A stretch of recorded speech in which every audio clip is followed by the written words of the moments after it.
வீடாக நடைபெறும் பணியில் 19,000 அதிகாரிகள் மேற்பார்வையில் 1,15,000 கணக்கெடுப்பாளர்கள் ஈடுபட உள்ளதாக தகவல்.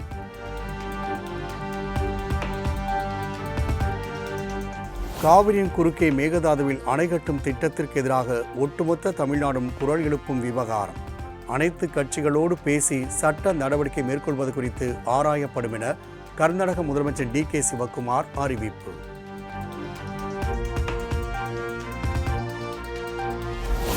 தமிழக முதல்வரை வரவேண்டாம் என சொல்லிவிட்டு ஆகஸ்ட் 2ஆம் தேதி அனைத்து கட்சி கூட்டத்திற்கு அழைப்பு விடுத்து ஒற்றுமை நிரூபித்து விட்டது கர்நாடக அரசு. தமிழ்நாட்டில் அனைத்து கட்சி கூட்டத்தை கூட்டுவது எப்போது, முடியுமா முடியாதா என முதல்வர் விஜய்க்கு மு.க. ஸ்டாலின் பகிரங்க கேள்வி.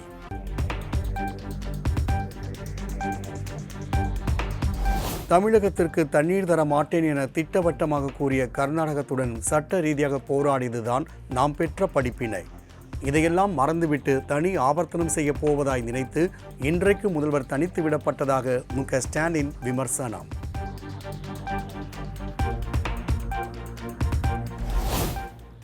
கர்நாடகாவில் காங்கிரஸ் மட்டுமல்ல, எந்த கட்சி ஆட்சி அமைத்தாலும் தமிழகத்திற்கு தண்ணீர் கொடுக்கக்கூடாது என்கிற நிலைப்பாட்டில்தான் உள்ளதென்று அமைச்சர் நிர்மல்குமார் தகவல்.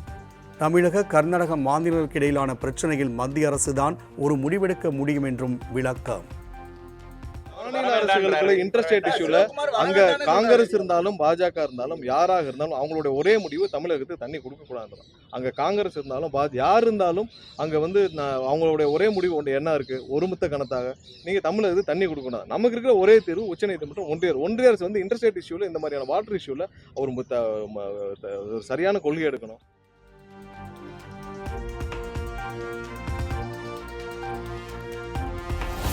காவிரி நீர் மற்றும் மேகதாது விவகாரத்தில் அனைத்து கட்சி கூட்டத்தை கூட்டுவது பற்றி முதலமைச்சர் முடிவெடுப்பார். நெல்லையில் செய்தியாளர்களை சந்தித்த அமைச்சர் நிர்மல்குமார் தகவல்.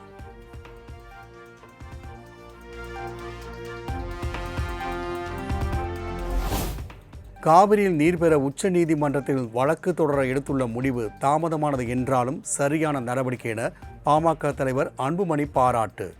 மத்திய அரசும் கர்நாடக அரசும் செய்யும் கூட்டுச்சதியை உரிய தரவுகளோடு கொண்டு செல்லவும் தமிழ்நாடு அரசுக்கு வலியுறுத்தல்.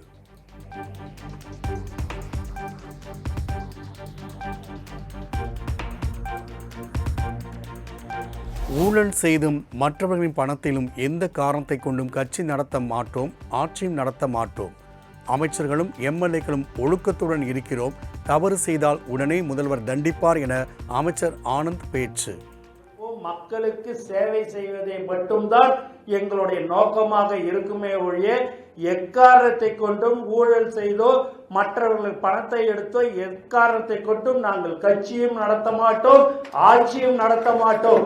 அப்படி நாங்கள் ஏதாவது ஒரு தவறு செய்தால் எங்களை மாண்புமிகு தமிழக முதலமைச்சர் அவர்கள் உடனடியாக நீக்கம் செய்யப்படுவார்கள் என்பது எங்கள் எல்லோருக்கும் தெரியும்.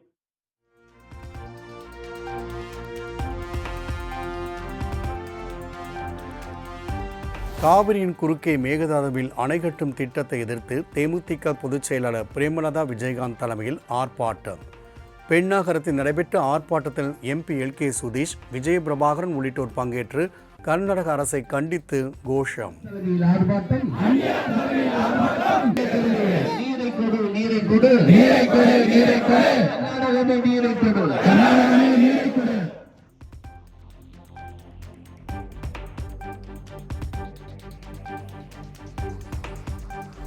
திருப்பதி ஏழுமலையான் கோவிலில் தமிழ்நாடு வேளாண் மற்றும் விவசாய நலத்துறை அமைச்சர் வினோத் சாமி தரிசனம்.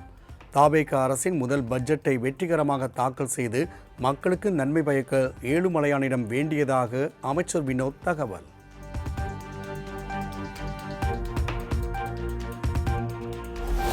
திருவல்லிக்கேணி காவல் நிலையத்தில் ஆஜராகி கையெழுத்திட்டார் செந்தில் பாலாஜி. கடந்த 2 நாட்களாக காவல் நிலையத்தில் கையெழுத்திடாமல் இருந்த நிலையில் இன்று செந்தில் பாலாஜி மற்றும் அவரது சகோதரர் அசோக் குமார் ஆகியோர் மீண்டும் ஆஜர்.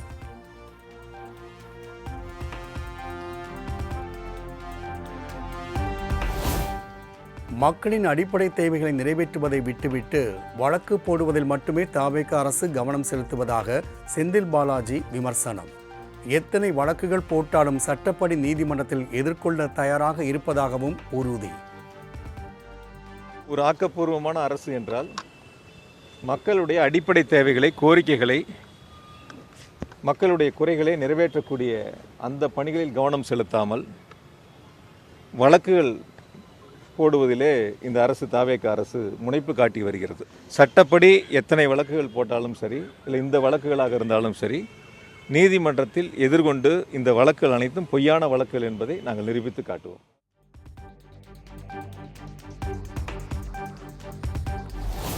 சென்னை கொளத்தூர் தொகுதியில் வாக்குகள் சரிபார்க்கும் பணியில் வாக்கு எந்திரம் இன்றும் பழுதடைந்ததால் பரபரப்பு.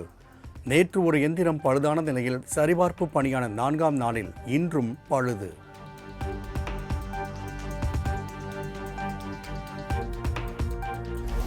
சாதி மதமற்றவர் என சான்றிதழ் பெற விரும்புவோருக்கு உடனே சான்று வழங்க சட்டம் இயற்ற உத்தரவிட வேண்டும்.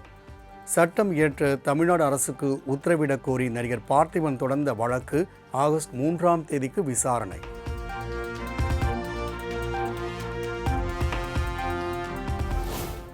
ஈரோடு திமுக மாவட்ட பொறுப்பாளராக இருந்த தோப்பு வெங்கடாச்சலத்தின் கட்சி பதவி பறிப்பு.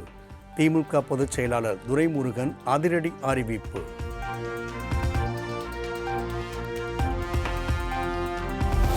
திமுக கட்சி பொறுப்பில் இருந்து நீக்கப்பட்டாலும் திமுகவில் தான் நீடிக்கிறேன் என தோப்பு வெங்கடாச்சலம் பேட்டி. நடந்து முடிந்த தேர்தலில் மட்டுமல்ல, இதற்கு முன்பு நடந்த தேர்தல்களிலும் உட்கட்சி பூசல்கள் இருந்ததற்கு ஆதாரம் இருப்பதாகவும் அதிரடி கருத்து.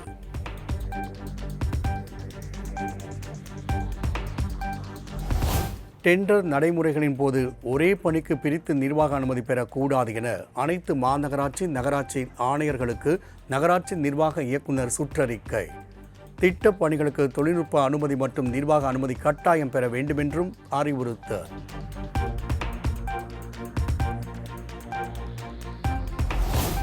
கடந்த ஜூலை மாதத்தில் 1,06,37,000 மேற்பட்டோர் மெட்ரோ ரயிலில் பயணித்ததாக தகவல்.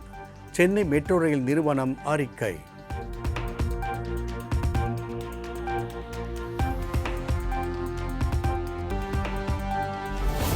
மேற்கு தொடர்ச்சி மலைப்பகுதிகளில் கனமழை வெளுத்து வாங்குவதால் குற்றால அருவிகளின் வெள்ளப்பெருக்கு.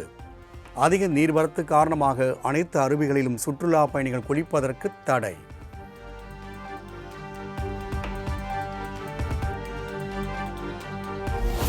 மேற்கு தொடர்ச்சி மலைப்பகுதிகளில் பெய்து வரும் கனமழையின் காரணமாக நெல்லை களக்காடு தலையணையில் பொதுமக்கள் குளிக்க தடை. வெள்ளம் குறைந்த பின்னரே சுற்றுலா பயணிகள் அனுமதிக்கப்படுவர் என முண்டந்துறை புலிகள் காப்பக வனத்துறையினர் அறிவிப்பு.